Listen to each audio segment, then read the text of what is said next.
జ్ఞాన చైతన్య ప్రసారం. నమస్కారం, మన ధర్మం కార్యక్రమానికి స్వాగతం. ఇవాళ మన ధర్మం కార్యక్రమంలో మన ధర్మ సందేహాలను నివృత్తి చేసేందుకు మనతో పాటు ఉన్నారు ప్రముఖ ఆధ్యాత్మికవేత్త పెరవలి సుధాకర్ శర్మ గారు. గురుగారు నమస్కారం. అమ్మా నమస్కారం. గురుగారు, శ్రీకృష్ణుడు లీలామానుష్య వేషధారి, ఆ శ్రీకృష్ణ పరమాత్మ నిజతత్వ వైభవం గురించి తెలియజేయండి. అద్భుతం అమ్మా. నిజంగా చెప్పాలి అంటే శ్రీకృష్ణ పరమాత్మ యొక్క నామమే దివ్యాతి దివ్యమైనటువంటి. వసుదేవ సుతం దేవం కంస చాణూరమర్ధనం దేవకీ పరమానందం కృష్ణం వందే జగద్గురుం అని అన్నారు. అలాగే మూకం కరోతి వాచాలం పంగుం లంఘయతే గిరిం యత్కృపాతమహం వందే పరమానంద మాధవం అని కూడా శాస్త్రాలు ప్రకీర్తిస్తూ ఉన్నాయి. ఏ నామం జపించడం వల్ల సర్వ అనర్థాలు తొలగిపోయి శాశ్వతమైనటువంటి బ్రహ్మపదాన్ని కూడా మనం పొందగలము, అటువంటి నామమే శ్రీకృష్ణ నామం. కాబట్టి ఈరోజు మనం శ్రీకృష్ణుని యొక్క నిజతత్వ వైభవాన్ని నిరూపించే అనేక సందర్భాల్లో ఒక సందర్భాన్ని మనం స్మరణ చేసుకుందాం. ఎందువల్ల అంటే శాస్త్రం మనకు అనేక రకాలైనటువంటి విధానాల్ని పద్ధతుల్ని చెప్పినా కూడా ఒక చిన్న దృష్టాంతం ఉందమ్మా. శ్రీకృష్ణుని జీవితంలో జరిగిన ఒక యథార్థ గాథ. బాల్యంలో శ్రీకృష్ణుడు గోకులంలో ఉన్నప్పుడు చాలా చిన్న పిల్లవాడు. అప్పుడు అనేక రకాలైనటువంటి కార్యక్రమాల్లో ఉండేవాడు. ఆ సందర్భంలో ఒకసారి ఆ ప్రాంతంలో ఎలా అంటే స్త్రీలందరూ కూడా వాళ్ళ పనులు ముగించుకున్నాక సామూహికంగా అక్కడ ఉన్నటువంటి నదికి, యమునా నదికి వెళ్ళి మంచినీళ్ళు తెచ్చుకునేవాడు. మరి ఆ క్రమంలో ఒకరోజు ఏమైందంటే ఒక స్త్రీ, మామూలుగా అందరూ కూడా శ్రీకృష్ణుడు అంటే ఇష్టపడుతూ అందరూ వెన్న ముద్దలు తినిపించడం అదంతా చేస్తూ అల్లారు ముద్దుగా అక్కడ పెంచుకుంటూ ఉన్న నేపథ్యంలో ఆ గోకులం అన్నీ ఒక్కసారి మనసుకు తీసుకుంటేనే ఎంత అద్భుతం కదా అనిపిస్తుంది. అసలు మనం అక్కడ ఉంటే బాగుండేదేమో అన్నటువంటి ఒక భావన కూడా కలుగుతుంది. అంత అద్భుతమైన ఆ గోకులంలో ఒక అత్యద్భుతమైన సంఘటన జరిగింది. ఆ సంఘటన ద్వారా శ్రీకృష్ణ పరమాత్ముని యొక్క నిజరూప దర్శనం కూడా కలిగింది. అదేమిటి అంటే ఒకరోజు ఒక గోపికా స్త్రీ మాత్రం అందరితో కలిసి వెళ్ళటానికి కుదరలేదు. పాపం కొంత ఆలస్యం అయిపోయింది. అందువల్ల ఆమె ఏం చేసిందంటే ఆమె ప్రయాణం చేసి నదిని చేరుకునే సమయానికి మిగతా వాళ్ళు నది నుంచి వచ్చేస్తున్నారు. వాళ్ళు అన్నారు ఆలస్యం అయిపోయింది, మరి ఎలా అంటే పర్వాలేదు, ఎవరిదైనా సహాయం తీసుకొని నీళ్లు నేను తోడుకొని వచ్చేస్తాను. ఎందుకంటే నదిలో ఆ కుండను ముంచిన తర్వాత ఎత్తటానికి ఒకరు సహాయం చేయాలి, కాబట్టి నేను ఎవరి సహాయమైనా తీసుకొని వచ్చేస్తాను అని చెప్పి ముందుకు వెళ్ళింది. వీళ్ళు వచ్చేసారు. మరి ఆ స్త్రీ వెళ్ళి నది నీళ్లు తీసుకున్న తర్వాత ఎవరైనా సహాయం చేస్తారేమో అని అటు ఇటు మొత్తం చూస్తుంటే చుట్టుపక్కల ఎందుకో ఆ టైంలో ఎవరూ లేరు ఆ సమయాన్ని. ఇంతలో నలుపు కాదు నీలము కాదు, అటువంటి ఒకటి చాలా దూరంలో కనిపిస్తోంది. నలుపు నీలము అన్నటువంటిది ఇంకా మనవాడే అని ఆమెకు కొంచెం ఆనందం కలిగింది. ఇంకా దగ్గరికి వచ్చేవరకే అది రూఢి కూడా అయిపోయింది. శ్రీకృష్ణుడే బాలుడుగా ఉన్నటువంటి ఆ గోపాలుడే. మరి దగ్గరికి వస్తుంటే శ్రీకృష్ణుడు కాబట్టి ఖచ్చితంగా సహాయం చేస్తాడు, మనం ఈ బరువును కొంచెం సహాయం చేసి ఎత్తించుకోవచ్చు అని కృష్ణ ఇటు రామ్మ అంటే ఏమిటి అని అడిగితే కాస్త ఈ బాండం ఏదైతే కుండ ఉందో నా తలపైన పెట్టు అంటే లేదండి నాకు కుదరదు అన్నాడు. ఆమె ఆశ్చర్యపోయింది. అదేంటి, రోజు వెన్నముద్దలు అవి ఇచ్చినప్పుడు ఆనందంగా తింటూ ఉంటావు కదా, చాలా ఇష్టము మీరని కూడా అంటూ ఉంటావు కదా, మరి చిన్న సహాయం నువ్వేం ఇంటి దాకా తీసుకెళ్ళదు, ఇది తీసి నా తలపై ఉంచు అంతే చాలు అంటే లేదమ్మా మీరేమనుకోవద్దండి, ఈ పని నేను చేయలేను. చేయలేకపోవడం ఏముంది, నేను కూడా పట్టుకుంటాను కదా, తీసి కాస్త నా పై పెడితే చాలు. ఎందుకు ఒక్కతిని అంత పైకి తీసి పెట్టుకోలేను కాబట్టి, సెట్ చేసుకోలేను కాబట్టి కొంచెం సహాయం చేయవయ్యా, నీకు తర్వాత నీకు ఖచ్చితంగా నీకు ఇచ్చేవి ఇంకా రెట్టింపు ఇస్తానని కూడా ప్రామిస్ చేస్తే ససేమిరా వద్దంటాడు. సరే ఇలా కాదు అని మనం చతుర్విధ ఉపాయాల్లో ఇక క్రోధం కూడా ప్రదర్శించి చూడు, నువ్వు కనుక చేయకపోతే నేను నీవు చేసిన అనేక కార్యక్రమాలు యశోదామాతకు చెప్తాను అని కూడా. అయినా కూడా ఆయన ఆ రోజు ఏం చేసినా పర్వాలేదు, నేను మాత్రం ఈ పని చేయను.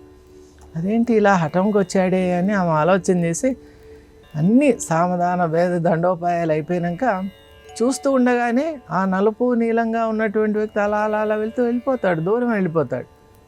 అయ్యో ఇదేంటి కృష్ణుడు వచ్చినవాడు సహాయం చేస్తాడు అనుకుంటే ఇలా అని ఆ కుండ నెట్లో కష్టపడి తనే పైన పెట్టుకొని వస్తూ ఉంటే మనిషి యొక్క స్వభావం కదా, పోనీలే పాపం ఏదో పిల్లవాడు ఆగతాయితనంతో చేశాడని కొంత దూరం వచ్చినాక లేదు కృష్ణుడు ఈ మధ్యకాలంలో చాలా అల్లరిగా తయారయ్యాడు, ఏదైనా ఒక గుణపాఠం చెప్పాల్సిందే. కృష్ణుడి గురించి అనేక రకాలైన ప్రచారాలు వాళ్ళ అమ్మ దగ్గరికి తీసుకెళ్ళి ఈరోజు ఖచ్చితంగా చెప్పి శ్రీకృష్ణునికి శిక్ష పడేటట్టు చేయాల్సిందే, లేకుంటే ఇన్ని రోజులు ఇంత ప్రేమగా ఉన్నవాడు చిన్న సహాయం చేయడా అని తన ఇంటి వైపు వచ్చింది. ఒక మలుపు తిరిగితే తన ఇల్లు. పూర్వం ఇంటి ముందర కట్టలు అని ఉంటాయి, అంటే అలా ఎవరైనా వస్తే కూర్చోడానికి.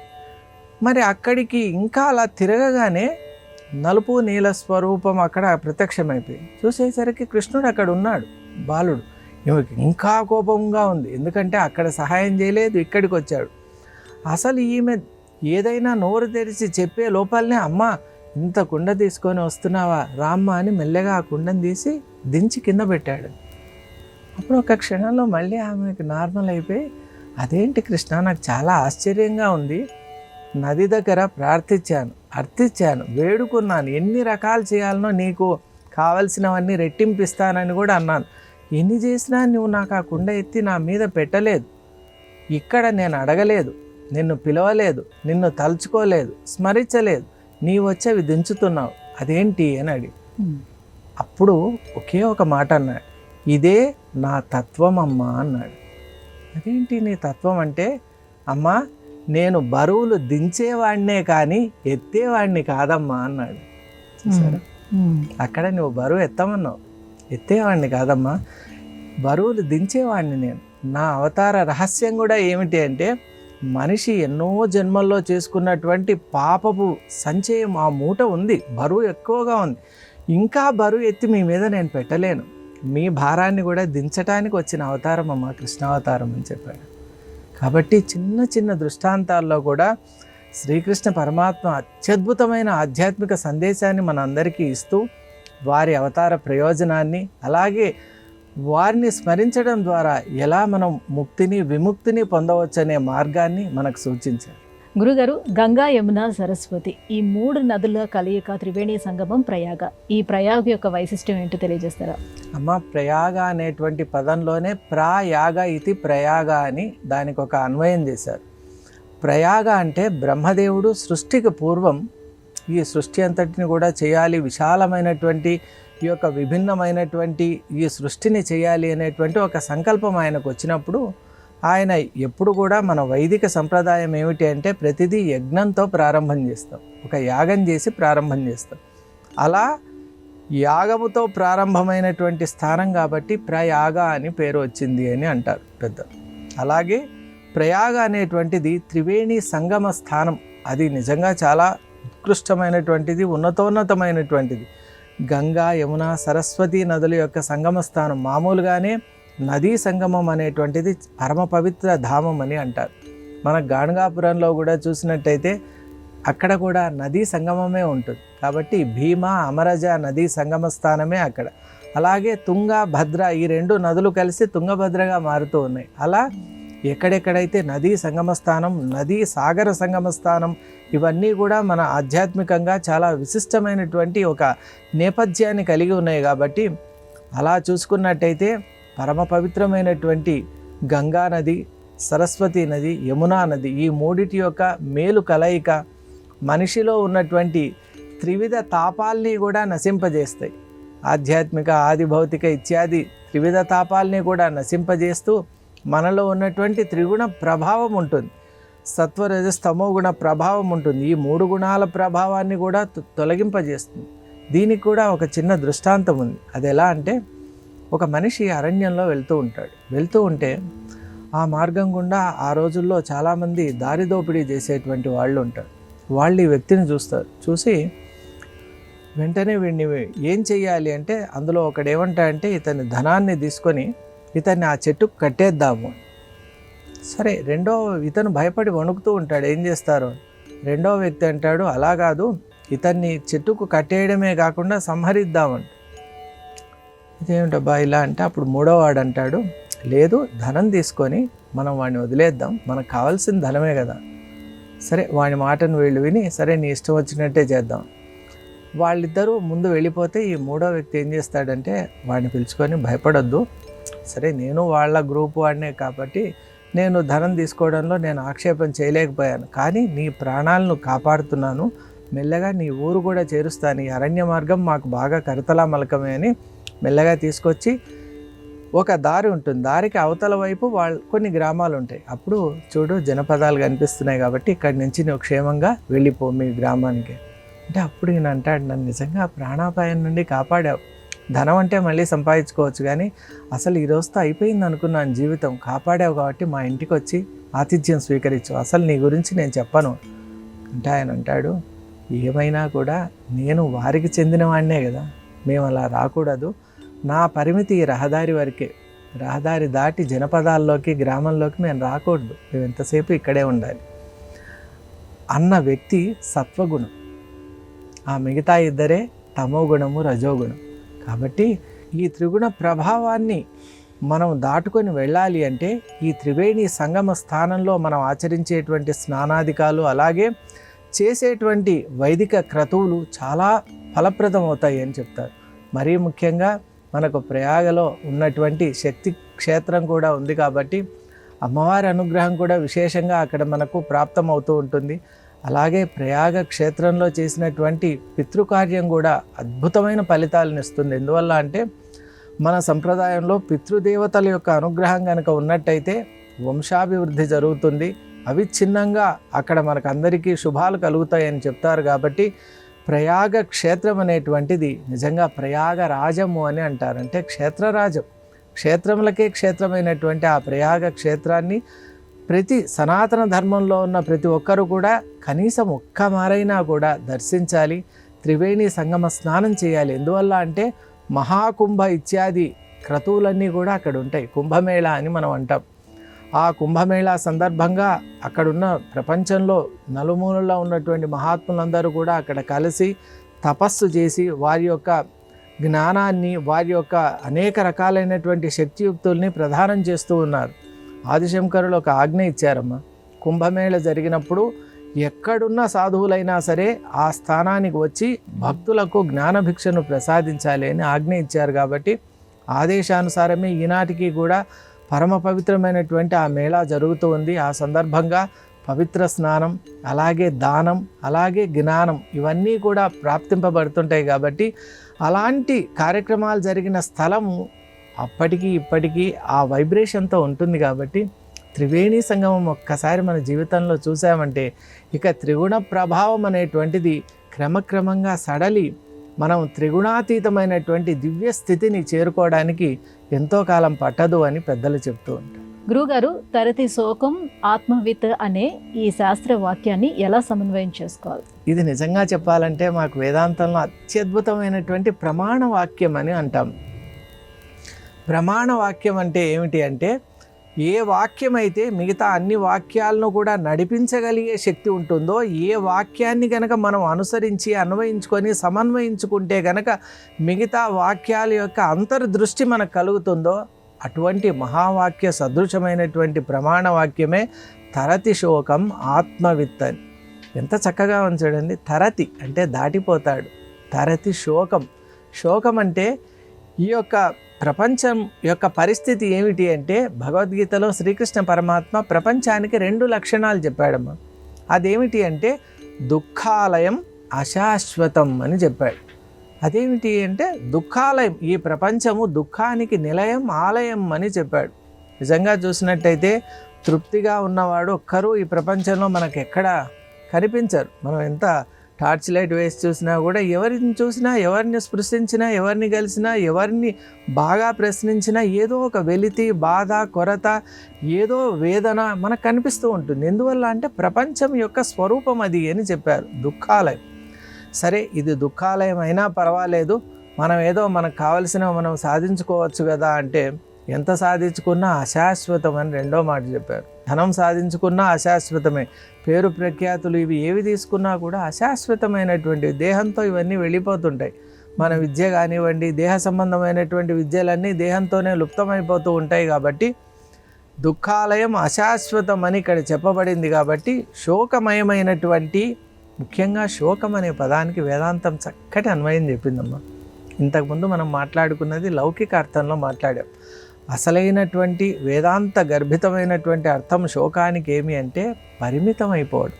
నిజంగా పంజరంలో ఉన్నటువంటి రామచిలక దానికి ఎంత ఆహారం ఇచ్చినా ఏం చేసినా అది ఆనందంగా ఉండలేదు కదా. పరిమితం అంటే దాని యొక్క ఇంత స్పేస్లోనే ఉండాలి అనేటువంటిది ఉంది. అలాగే నీటిలో ప్రవహించే ఆ నీటిలో ఉన్నటువంటి ఆ చేపను తీసుకొచ్చి మనం పైన ఉంచామనుకోండి, ఆనందంగా ఉండదు, దానికి నీరే ప్రధానం. అలా మనిషికి నిజంగా చెప్పాలి అంటే తన యొక్క ఆత్మస్థితి అయినటువంటి అనంతత్వమే తన స్వరూపం. ప్రతి మనిషి కూడా అనంతత్వమే స్వరూపం కాబట్టి తన స్వరూపమైన అనంతత్వాన్ని తెలుసుకోవాలి. దీనికి దృష్టాంతం కూడా ఒకటి ఉంది. ఒక మహారాజు కుమారుడు ఉంటాడు. ఆ చిన్నపిల్లవాడు వాళ్ళకు ఒక ఉద్యానవనం ఉంటుంది. ఆ ఉద్యానవనంలో ఆయన ఒకరోజు వెళ్తూ ఉంటే ఒక జలాశయం చూస్తాడు. అందులో ఒక మంచి చేప ఉంటుంది, రకరకాల వర్ణములతో ఉండి. ఆ పిల్లవాడు ఏమనుకుంటాడంటే దీనితో నేను స్నేహం చేయొచ్చు, చిన్నవాడు కదా అని దాన్ని తీసుకొచ్చి తన సింహాసనం మీద కూర్చోబెడతాడు. అది ఎంతసేపు నీటిలో నుంచి రాగానే పాపం తహతాలాడిపోతూ ఉంటుంది, ఆక్సిజన్ కావాలి కదా. ఇతను బాధపడుతూ ఉంటాడు, చిన్నపిల్లవాడు. అయ్యో, మధుర పదార్థాలు తెచ్చిపెడతాడు, తాను తాగే పానీయాలన్నీ ఇస్తాడు, ఏమిచ్చినా వింజామనులతో వేయిస్తాడు, అయినా అది బాధపడుతూ ఉంటుంది. అప్పుడు అటుగా వెళ్తున్నటువంటి మంత్రి చూసి, ఏం బాబు అలా బాధపడుతున్నావు అంటే, ఈ చేపతో నేను స్నేహం చేయాలనుకున్నాను, సింహాసనం మీద ఉంచి అన్నీ ఇచ్చినా కూడా అదేదో తీవ్రమైన బాధపడుతుంది, నేను చూసి సహించలేకపోతున్నాను అంటే, అప్పుడు ఆయన గ్రహించి అడుగుతాడు, పెద్దవాడు కాబట్టి, నీవు అది నీ స్నేహితుడు ఆనందంగా ఉండాలి అని నీవు అనుకుంటున్నావా అంటే నిశ్చయంగా అనుకుంటున్నా. అయితే వెంటనే దాన్ని నీవు ఎక్కడి నుంచి తెచ్చావో అక్కడే వదిలిపెట్టువాడు. సరే అని చెప్పి అది తీసుకెళ్ళి జలాశయంలో వదలంగానే ఆనందంగా అలా వెళ్ళిపోతుంది. అప్పుడు ఇతను కూడా సంతోషపడతాడు. ఇది వినడానికి ఒక చిన్న కథలాగా ఉన్నా మనం నిజంగా ఎదుర్కొంటున్నటువంటి ప్రశ్నకు సమాధానం ఇది. ఎందువల్ల అంటే మనమంతా కూడా దేహం అనేటువంటి ఒక చట్రంలో మితంగా పరిమితంగా ఉంటూ అనేక రకాలైనటువంటి శోకాలకు గురవుతూ ఉన్నాం. ఏ రోజైతే మనం ఆ మంత్రి కదా ఆ పిల్లవాడికి ఉపదేశం చేసినట్టు గురువు యొక్క ఉపదేశం చేత, శాస్త్ర అధ్యయనం చేత మన యొక్క నిజ స్వరూపాన్ని తెలుసుకొని జలాశయంలో ప్రవేశించిన ఆ చేపలాగా మన నిజ తత్వంలోకి ఎప్పుడైతే మనం ప్రవేశిస్తామో ఆ రోజే నిజమైనటువంటి ఆనందం అనేటువంటిది మన మనసుకు కలుగుతుంది. మనం అటువంటి స్థితిలోకి మనం వెళ్ళిపోతాం. కాబట్టి తరతి శోకం ఆత్మవిత్ అని చెప్పింది వేదం.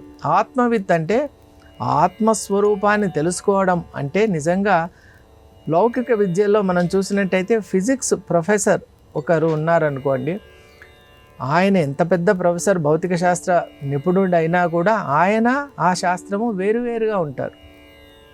అలా ఇక్కడ బ్రహ్మ విద్యలో అలా ఉండదు, తానే బ్రహ్మమైపోతూ ఉంటాడు. ఇక్కడ తెలుసుకోవడం అంటే దానిగా మారిపోవడమే, కాబట్టే ఇది పరావిద్య అంటారు. ఈ విద్య చాలా గొప్పదమ్మ. అలా ఇక్కడ తరతి శోకం ఆత్మవిత్ అంటే ఆత్మతత్వాన్ని తెలుసుకోవడం కాదు, తానే ఆత్మగా భాషించడం. ఎప్పుడైతే అలాంటి స్థితి కలుగుతుందో అప్పుడు శోకం ఉండే అవకాశమే లేదు. ఎందువల్ల అంటే ఏకత్వమే ఉంటుంది కాబట్టి. ద్వైత భావే భయం భవేత్ అని, ద్వైతము రెండవ వస్తువు ఉన్నప్పుడే భయం ఉంటుంది, కానీ ఏకత్వం ఉన్నప్పుడు అభయమే ఉంటుంది. కాబట్టి అభయమే ఆనందదాయకం. కాబట్టి తరతి శోకం ఆత్మవిత్ అనేటువంటి వాక్యం పరమ ప్రమాణంగా మనం స్వీకరించాలి. గురుగారు, నాథ సాంప్రదాయంలో నవనాథులు అంటే ఎవరు, వారి దివ్యత్వం గురించి వివరించండి. తప్పకమ్మా. మనకు ముఖ్యంగా చెప్పాలి అంటే ఉత్తర భారతదేశంలో, అలాగే మనకు మహారాష్ట్ర ఇత్యాది ప్రాంతాల్లో కూడా నాథ సంప్రదాయం బాగా ప్రసిద్ధిగా ఉంటుంది. నవనాథులు అని చెప్తే వారు నాథ సంప్రదాయం అంటే ముఖ్యంగా దత్తాత్రేయుని యొక్క సంప్రదాయం. వారందరూ కూడా మహాయోగి కులానికి చెందినటువంటి వారు. ఆ మహాయోగ తత్వాన్ని ప్రపంచానికి అందించడానికి దత్తాత్రేయ స్వామి వారి చేత సృజింపబడిన వారుగా మనం అనుకోవాలి. వాళ్ళలో మత్స్యేంద్రనాథుడు, గహనీనాథుడు, అలాగే గోరఖనాథుడు, అలాగే మనం చూసినట్టయితే జలంధరనాథుడు, కఫినీనాథుడు, అలాగే భర్తృనాథుడు, చర్పటినాథుడు, అలాగే నాగనాథుడు, వీళ్ళందరూ కూడా చూసినట్టయితే రేవణనాథుడు, వీళ్ళందరూ నవనాథులుగా మనకు సంప్రదాయం పరిచయం చేస్తుంది. ఈ నవనాథులు అప్పుడు ఉన్నారు, ఇప్పుడు ఉంటారు, ఎప్పటికీ ఉంటారు. చిరంజీవుల్లాగా వారి యొక్క ఉద్దేశం ఏమిటి అంటే యోగతత్వాన్ని వారందరిలో ప్రవేశపెట్టడమే. ఈనాటికి కూడా ఎంతోమంది ఉత్తర దక్షిణ భారతదేశాల్లో మత్స్యేంద్రనాథుని యొక్క దర్శనం చేసుకున్నటువంటి వారు, యోగి గోరఖనాథుని యొక్క దర్శనం చేసుకున్నటువంటి వారు, అలాగే ఈ నాథ సంప్రదాయాన్ని నమ్ముకున్నటువంటి వారికి యోగ సంసిద్ధి అలా కలుగుతుంది. మనం చేసేటువంటి జపానికి వారందరూ కూడా ఉపయుక్తంగా ఉంటూ మనకు కలిగేటువంటి దుష్టమైనటువంటి భావనల్ని అంతరంగంలో నుంచి తొలగించేటువంటి ప్రయత్నం చేస్తూ ఉంటారు. నిజంగా చెప్పాలి అంటే దివ్యమైన దైవశక్తి అనేటువంటిది నడిపించకపోతే అసలు మనం సాధన చేయగలమా? ఈ ప్రపంచమంతా మాయామాత్రం ఇదం జగత్ అని, ఈ మాయా ప్రపంచంలో ఒక్కసారి భగవన్ నామం మనం చెప్పగలమా? ఒక నిమిషం కూర్చొని సాధన చేయగలమా? ఒక మంత్రాన్ని మనం ఉపాసన చేయగలమా? ఇవన్నీ మనం చేస్తున్నామంటే అంతరంగంలో నవనాథులు లాంటి యోగులు ఉన్నారు. ప్రతి హృదయంలో ఉన్నారమ్మా. నవనాథ యోగీశ్వరులు మన హృదయంలో ఉన్నారు కాబట్టి ఈనాటికి మనకు ఉత్తమమైన భావన, ఉత్తమమైనటువంటి అభిప్రాయాలు, ఉత్తమమైనటువంటి సాధన వైపు మనం మొగ్గు చూపటం, అలాగే ఉత్తమమైనటువంటి కార్యాలయందు మనకు ఒక అభిలాష, జిజ్ఞాస కలుగుతుందంటే కారణం ఈ నవనాథులే. కాబట్టి కేవలం నవనాథ సంప్రదాయాన్ని గుర్తు చేసుకోవడం, నవనాథుల యొక్క పేరును స్మరించడం నిజంగా పుణ్యప్రదం. అందువల్లే ఈ నాథ సంప్రదాయంలో ఉన్నవారు బ్రాహ్మీ ముహూర్తంలోనే నవనాథుల యొక్క కీర్తన చేస్తారు, వారి యొక్క నామస్మరణ చేస్తారు. మనం ఒక్కసారి ఆ మత్స్యేంద్రనాథుని కనుక తలుచుకున్నట్టయితే ఎంత గొప్ప చరిత్రనో. మనకు ఇంకొకసారి అవకాశం వచ్చినప్పుడు నవనాథుల్లో ఉన్నటువంటి ప్రతి ఒక్కరి ఆ మహానుభావుల గురించి తెలుసుకునేటువంటి ప్రయత్నం కూడా చేద్దాం. చాలా గొప్పది. అసలు ఆ నవనాథులు మన హృదయాంతరంగంలో ఉంటూ మనల్ని ధార్మికమైన విషయాల పట్ల ప్రవర్తింపజేస్తూ ఉన్నారు. లేకుంటే కనుక మనకు ధార్మికమైన ఆలోచనలు మనకు ఎలా కలుగుతాయి? రజస్సు, తమస్సు ఇవి దట్టంగా ఉన్నటువంటి మన మనస్సు తేలికగా సుసూక్ష్మమైనటువంటి ఆ విషయాల్ని తెలుసుకోవాలనేటువంటి జిజ్ఞాస కలుగుతోందంటే ఆ నవనాథ కృపగా నేను భావిస్తూ ఉన్నాను. గురువుగారు, మహాభారతంలో సనత్ సుజాతీయానికి ఎంతో ప్రత్యేకత ఉంది. అద్వైత మణిహారంగా భావించి ఈ అంశం గురించి వివరిస్తారా? నిజంగా అద్వైత మణిహారమేమ్మా, మీరు అన్నది అక్షర సత్యం. ఎందువల్ల అంటే మహాభారతం అనే 1,00,000 శ్లోక సమన్వితమైనటువంటి ఆ గ్రంథం అనే సాగరంలో ఆదిశంకర్ భగవత్పాదుల వారు మానవాళి కోసం 3 అత్యద్భుతమైనటువంటి గ్రంథాలను వెలికి తీశారు. తీసి వాటిపై భాష్యం కూడా రాశారు. భాష్యం అంటే వివరణ అని మనం అర్థం చేసుకోవాలి. దానిలో మొట్టమొదటిది ఉద్యోగ పర్వంలో ఉన్న సనత్ సుజాతీయం.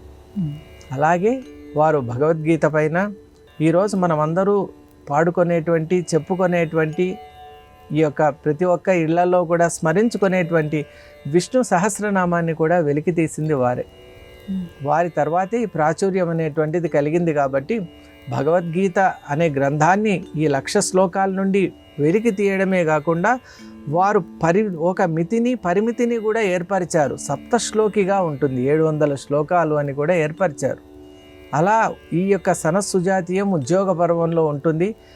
ఇది ఎలా అంటే బ్రహ్మమానస పుత్రుడైనటువంటి సనత్ సుజాతుడు చేసినటువంటి దివ్యమైన ధార్మిక బోధ, ఆధ్యాత్మిక వైభవం అని మనం అనుకోవచ్చు. ఎందువల్ల అంటే ఆయన చెప్పిన మాట వింటే అసలు మనకు ఆశ్చర్యం అవుతుంది. వారు ఏమంటారంటే ప్రపంచంలో మృత్యు అనేదే లేదు అని వారి సిద్ధాంతం అమ్మ.